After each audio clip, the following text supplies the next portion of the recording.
Dear students, in previous lecture we studied different terms, that's mini satellite, microsatellite, etc. in repetitive DNA. Today we will study DNA fingerprinting. What is DNA fingerprinting? DNA fingerprinting is a way to identify a certain individual rather than simply identifying a species or a particular trait. A technique used by the scientists to distinguish between individuals of the same species using only samples of their DNA. Samples of DNA में क्या आएगा, जो हमने कल study किया था, जो non coding region होता है वो वाला। The process of DNA fingerprinting was invented by Alex Jeffreys in 1985। India में डॉक्टर लालजी सिंह को फादर ऑफ डीएनए फिंगरप्रिंटिंग बोला जाता है, डॉक्टर लालजी सिंह। अब डीएनए फिंगरप्रिंटिंग में क्या है, डिफरेंट जो सैंपल लिए जाता है डीएनए के लिए, उसको एनालाइज करने के लिए, वो किसी का हो सकता है blood, hair, different samples. Different हमारे पास ये है कि सैंपल मेनली हमने क्या है कि डीएनए को एक्सट्रैक्ट करना है उसमें से। अगर डीएनए डेफिनेटली स्मॉलर क्वांटिटी में है तो उसको पीसीआर से उसको एम्पलीफाई करना है, ताकि उसको जितना नंबर इंक्रीज कर सके मैक्सिमम आइडेंटिफिकेशन के लिए। तो फर्स्ट इसमें स्टेप है, इसमें डिफरेंट 8 स्टेप, जैसे इसमें यहाँ पर लिखा है there are 8 steps for DNA fingerprinting. First step क्या है, isolation of DNA. DNA must be recovered from cells of tissue, only small amount of blood, hair और skin is needed to isolate DNA. Small amount इसलिए बोल रहा हूँ क्योंकि small amount के बाद डीएनए जो है उसको एम्पलीफाई कर लेते हैं हम। सपोज अगर हमारे पास सिंपल सिंगल हेयर है, जहाँ 1 ड्रॉप ऑफ ब्लड है, उसमें से भी हम इसको एक्सट्रैक्ट कर सकते हैं। ठीक है, इसको डीएनए को हमने मेनली क्या करना है, हमने उसको एक्सट्रैक्ट करना है, आइसोलेट करना है, फिर उसको मल्टीप्लाई कर सकते हैं हम पीसीआर से। तो फर्स्ट स्टेप क्या हमारे पास है, आइसोलेशन ऑफ डीएनए। डीएनए को आइसोलेट कर देना। स्टेप्स उसके बाद नेक्स्ट स्टेप है, स्टेप 2 है digestion of DNA by restriction endonuclease. Restriction endonuclease हमें पता है जो स्पेसिफिक टारगेट स्पेसिफिक होते हैं, खासकर जैसे हमने स्टडी की थी रिस्ट्रिक्शन एंडोन्यूक्लियस 1 2 3 स्टार्टिंग में, जो फर्स्ट और सेकंड लेक्चर था आई थिंक, उसमें हमने डिफरेंट रिस्ट्रिक्शन एंडोन्यूक्लियस स्टडी किए थे। DNA is cut into fragments using restriction enzymes. Each restriction enzymes cuts DNA at specific base sequences. ये हमें पता है कि जो स्पेसिफिक बेस सीक्वेंसेस है डीएनए जो रिस्ट्रिक्शन एंडोन्यूक्लियस है वो वहीं पर ही उनको कट करता है, जो सेकंड स्टेप हो गया हमारा। ठीक है, सेकंड स्टेप है digestion of DNA by restriction endonuclease. Now this section of DNA that are cut out are called restriction fragments. Different fragments बन जाएंगे डीएनए के, तो उनको क्या बोल देंगे हम, रिस्ट्रिक्शन फ्रेगमेंट्स है। This yields thousands of restriction fragments of all different sizes because the base sequences being cut may be far apart or close together। Actually जो डिफरेंट फ्रेगमेंट्स हैं, क्योंकि जो टारगेट स्पेसिफिक सीक्वेंस होता है जो restriction endonuclease cut करते हैं, तो उसमें क्या कि डिफरेंट फ्रेगमेंट्स बन जाते हैं। तो डिफरेंट हमारे पास ये एंडोन्यूक्लियस हैं यहाँ पर। रिएक्शन मिक्सचर है, उसको हम ओवरनाइट एट 37 डिग्री सेल्सियस पर टेम्परेचर पर रखते हैं। थर्ड स्टेप क्या है, फर्स्ट स्टेप आइसोलेट हो गया, उसके बाद उसकी ब्रेक डाउन कर दी रिस्ट्रिक्शन एंडोन्यूक्लियस से। थर्ड स्टेप है हमारे पास electrophoretic separation of different fragments, क्योंकि हमारे पास फ्रेगमेंट्स तो बन गए हैं डीएनए के। डीएनए के फ्रेगमेंट्स को क्या करना है, अब हमने उसको इलेक्ट्रोफोर्सिस से हमने उसको सेपरेट करना है। Fragments are separated on the basis of size. हमें पता है कि साइज जेल इलेक्ट्रोफोर्सिस में जो डीएनए है वो सेपरेट होता है on the basis of size. Smaller जो डीएनए है, जो स्मॉलर फ्रेगमेंट्स है वो उनकी मूवमेंट फास्टर होगी, और जो लार्जर फ्रेगमेंट्स है उनकी मूवमेंट स्लोर होगी। DNA fragments are injected into wells and an electric current is applied along the gel. कुछ इस तरह से है, वो हमने जेल इलेक्ट्रोफोर्सिस भी हमने स्टडी की है, वो हमें पता है कि किस तरह से ये डीएनए सैंपल्स को लोड करते हैं, उसके बाद क्या है इसको इलेक्ट्रिक करंट सप्लाई करते हैं और डीएनए को रन करते हैं। DNA is negatively charge, so it is attracted to the positive end of the gel. The shorter DNA fragments move faster, जो मैंने पहले बता दिया है, and then the longer fragments. DNA separated on the basis of size. Mainly electrophoresis में क्या है, जो डीएनए की सेपरेशन ही होती है on the basis of size होती है जो। उसके बाद डीएनए सेपरेट हो गया, उसका साउदर्न फोर्थ स्टेप जो है हमारे पास साउदर्न हाइब्रिडाइजेशन है जो है, फोर्थ स्टेप है, ये बड़ा इंपॉर्टेंट है। इसकी भी हमने स्टडी की हुई है, जो साउदर्न हाइब्रिडाइजेशन है वो हमने डिटेल में स्टडी की हुई है हमने ये। ठीक है, उसमें हमने मेनली क्या है, जो जेल है डीएनए फ्रेगमेंट्स जो है उसको ट्रांसफ़र करते हैं जेल टू फिल्टर पेपर और नाइलॉन मेम्ब्रेन में शिफ्ट करते हैं। जो साउदर्न हाइब्रिडाइजेशन है वो हमने डिटेल में स्टडी की हुई है सारी, ठीक है। इसमें आपने डिटेल में नहीं इसमें जाना, सिंपली है कि साउदर्न हाइब्रिडाइजेशन में क्या आएगा, इसमें हम डीएनए फ्रेगमेंट को ट्रांसफ़र करेंगे from gel to filter paper और नाइलॉन मेम्ब्रेन। उसके बाद क्या, radioactive probe in solution binds to DNA. Radioactive probe है जो है, जो रेडियो एक्टिव प्रोब का काम क्या है उसको हमें पता है कि हमने उसको आइडेंटिफाई करते हैं, उसके बेस पर हम transfer of fourth step transfer of DNA on the nylon membrane, ये हमने स्टडी कर ली। ये वाला स्टेप है जो फोर्थ स्टेप है साउदर्न हाइब्रिडाइजेशन। इसको साउदर्न हाइब्रिडाइजेशन भी बोल सकते हैं, या हम इसको फोर्थ स्टेप में ये भी बोल सकते हैं कि transfer of DNA on nylon और नाइट्रोसेलुलोज मेम्ब्रेन।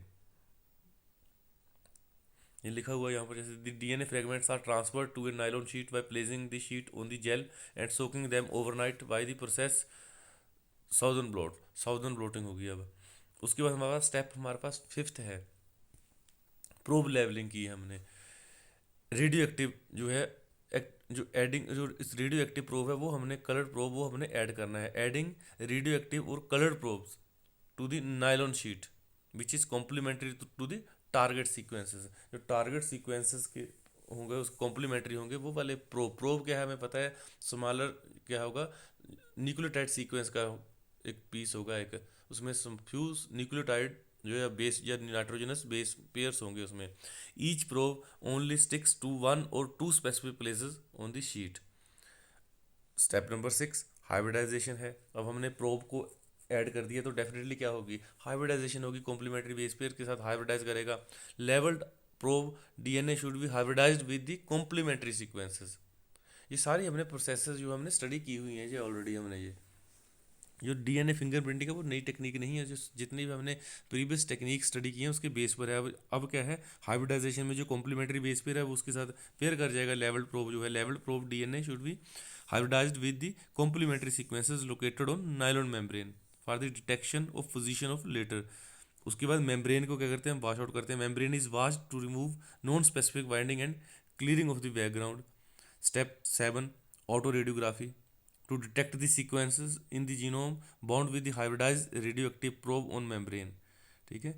अब ऑटो रेडियोग्राफी में क्या करना है हमने उसको, x ray film technique involve alignment of hybridised membrane with x ray film. इसमें हम क्लियर कट हमें बैंड्स नजर आएंगे ऑटो रेडियोग्राफी में, इसमें हमें क्लियर कट बैंड्स नजर आएंगे। और 8 स्टेप जो लास्ट स्टेप है हमारा, उसमें इंटरप्रिटेशन ऑफ बैंड पैटर्न करेंगे हम, उसको एनालाइज करेंगे हम डिफरेंट इंडिविजुअल में। अब उसको हम किसी भी तरीके से एनालाइज कर सकते हैं। फॉर एग्जांपल जैसे अभी आपको मैं सिंपल एग्जांपल्स बताऊंगा, जैसे एक क्राइम सीन की एग्जांपल होगी, एक पैटर्निटी टेस्ट की एग्जांपल होगी। दो एग्जांपल बताऊंगा आपको मैं डीएनए फिंगरप्रिंटिंग में। मेनली अगर आप इस सारे प्रोसेस को देखें तो सारी प्रोसेस किसके ऊपर बेस है, ये डीएनए फिंगरप्रिंटिंग की सारी जो प्रोसेस है, ये सारी प्रोसेस हमने ऑलरेडी स्टडी की हुई हैं ये सारे, क्योंकि हमने डीएनए को सेपरेट किया है। यहाँ पर देखिए सैंपल लिया हमने, अभी मैंने वहाँ नहीं आपको पीसीआर का यूज़ नहीं बताया। पीसीआर को सिंपल आपको पता ही है कि अगर हमारा सैंपल स्मॉलर अमाउंट में डीएनए तो उसको एम्पलीफाई पीसीआर ही करेगा, ये इसमें कोई डाउट नहीं है हमें। स्टेप इसमें फर्स्ट 8 स्टेप आपने जरूर स्टेप बाय स्टेप आपने बनाना है, 8 स्टेप बनाने हैं इसके। फर्स्ट स्टेप आइसोलेशन है, सेकंड स्टेप उसको रिस्ट्रिक्शन एंडोन्यूक्लियस से डिफरेंट फ्रेगमेंट्स बनेंगे, उन फ्रेगमेंट्स को हम रन करेंगे जेल इलेक्ट्रोफोर्सेस में, या इलेक्ट्रोफोर्सेस के बाद हम उसको क्या करेंगे, हाइब्रिडाइज करेंगे, फिर ट्रांसफर करेंगे, मीन साउदर्न हाइब्रिडाइजेशन होगी, ट्रांसफर करेंगे टू नाइलॉन और नाइट्रोसेलुलोज मेम्ब्रेन के ऊपर। उसके बाद हम क्या करेंगे, उसको हम प्रोब लेवलिंग करेंगे। रेडियो एक्टिव जो है प्रोब हम जो कॉम्प्लीमेंट्री बेस पेयर का होगा वो हम टारगेट सीक्वेंस के साथ वो करेगा, उसको हम ऐड करेंगे, एडिशन करेंगे, प्रोबिंग और प्रोब लेवलिंग करेंगे। उसके बाद क्या होगा, हाइब्रिडाइजेशन होगी डेफिनेटली। जो प्रोब क्या है, probe few nucleotide base pair sequence होता है, कॉम्प्लीमेंट्री होता है, जो डीएनए जो हमने सेपरेट किया होता है, तो डेफिनेटली वो उसके साथ अटैच हो जाएगा। उस प्रोसेस स्टेप को क्या बोलेंगे हम, हाइब्रिडाइजेशन। हाइब्रिडाइजेशन के बाद हम एक्सेस ऑफ जो प्रोब को रिमूव कर देते हैं। उसके बाद ऑटो रेडियोग्राफी है, ठीक है। उसमें हम क्या करेंगे, एक्सरे जो फिल्म है उसको विजुलाइज करते हैं बिल्कुल क्लियर, क्योंकि वहाँ पर हमारे पास क्या है, प्रोब भी है। प्रोब तभी हमने रेडियो एक्टिव लेवल है ताकि उसको एक्सरे फिल्म में हम क्लियर कट उसको देख सकें। उसके बाद क्या है, इंटरप्रिटेशन ऑफ बैंड पैटर्न, ये बड़ा इंपॉर्टेंट है। लास्ट का अब हम इंटरप्रिटेशन करेंगे। ये देखिए, मदर है, चाइल्ड है, अब इसका हम डीएनए टेस्ट करना है, पेटर्निटी टेस्ट करना है। ये फादर 1 2 3 कौन सा, अब इसमें देखो आप नंबर 2 को देखो, 2 का जो बैंड पैटर्न है वो, ये देखिए आप नंबर 2 का जो बैंड पैटर्न, यहाँ पर सर्कल लगे हुए रेड रेड, ये सर्कल लगाए हुए हैं रेड रेड मदर और चाइल्ड पर। ये देखिए नंबर 2 का जो है ये बैंड पैटर्न इस तरह से मिल रहा है, तो इसका मतलब जो नंबर 2 है वो इस जो चाइल्ड का फादर है। अब इसको अगर हम, ये इसमें डिफरेंट हम यूजेस हैं कि कैसे कर सकते हैं, जिसको डिजीज़ को डायग्नोज करते हैं हम इसके बेस पे ऊपर। उसके बाद क्राइम सीन में बड़ा इंपॉर्टेंट है, पैटर्निटी टेस्ट है। ये भी एक क्वेश्चन था शायद 1987 में, आप नेट में सर्च कर सकते हो, तो 1987 में on the basis of DNA fingerprinting जो है फर्स्ट इसको एक जो क्रिमिनल था उसको सजा में हुई थी, 1987 था आई थिंक वो। ये देखिए ये वाला है, सारा स्टेप है यहाँ पर, ये सारे बैंड पैटर्न इसमें है कि फिंगरप्रिंटिंग में कि अगर को मर्डर हो जाता है उसको कैसे करेंगे। जैसे ये देखिए बड़ा एक सिंपल एग्जांपल है, ये विक्टिम है, ये क्राइम सीन है, ठीक है। क्राइम सीन में अब क्या है, क्राइम सीन में ये तो विक्टिम, कोई भी जैसे कोई मर्डर हो गया किसी का, क्राइम सीन में हमें सैंपल मिले ब्लड के, हम मैच करेंगे उसको, जैसे ये वाले विक्टिम के हैं, अब वहाँ पर ब्लड मिला हमें काफ़ी मिक्स ब्लड, या ब्लड के क्लोट्स मिलेंगे, ड्रॉप्स मिलेंगे, ड्रॉपलेट्स मिलेंगे। अब विक्टिम का ब्लड ये है, क्राइम सीन का ये वाला है, ठीक है। अब सस्पेक्ट हमारे पास 3 है, सस्पेक्ट 1 2 3। अब इस बैंड को देखिए, आप इस स्ट्रक्चर को देखिए, किसका बैंड पैटर्न जो है डीएनए का किसके साथ फॉलो कर रहा है। सस्पेक्ट 2, सस्पेक्ट 2 का बैंड पैटर्न है वो सिमिलर है, फ्रेगमेंट्स उसके सिमिलर बैंड पैटर्न है क्राइम सीन पर जो मिला था, इसलिए जो सस्पेक्ट 2 है, ठीक है, सस्पेक्ट 2 है वो क्या है, क्रिमिनल है। तो इस तरह से हम इसको डायग्नोज कर सकते हैं कि इसको हम आइडेंटिफाई कर सकते हैं कि कौन सा क्रिमिनल है। डिफरेंट इसके इसमें एग्जांपल्स हैं आपके पास, फोरेंसिक टीम आती है वो इसको ब्लड सैंपल लेती हैं, ठीक है। तो ये हमारे पास इसके क्या है, डीएनए प्रोफाइलिंग, ये डीएनए सीक्वेंसिंग, जो डीएनए जो फिंगरप्रिंटिंग डीएनए प्रोफाइलिंग के हमारे बेनिफिट्स हैं ये। क्योंकि इसमें यहाँ पर अगर देखें आप, the chances of 2 people having exactly the same DNA profile is, यदि कितने मिलियंस में 2 1 है, एक्सेप्ट फॉर आइडेंटिकल ट्विंस को छोड़कर। तो ये काफ़ी ज़्यादा इफेक्टिव और स्टीक हमारे पास ये टेक्निक है डीएनए फिंगरप्रिंटिंग। आई होप ये एक्चुअली ये बड़ी टेक्निक जो है, आपने अगर पुरानी जितनी भी पिछली प्रीवियस टेक्निक स्टडी की हैं, अगर आपने उनको ध्यान से स्टडी किया है तो इस टेक्निक में कोई आपको प्रॉब्लम नहीं है। अगर आप में एग्ज़ाम में अगर क्वेश्चन आ जाए तो आपने इसको स्टेप बाय स्टेप, जो 8 स्टेप्स हैं उन्हीं को आपने लिखना है। मैं आपको पीडीएफ भी भेजूंगा, इसका एक कॉम्पैक्ट स्ट्रक्चर भी भेजूंगा इसकी, इसके बाद मैं आपको ना, तो आपने वो उसको स्टडी कर लेना है।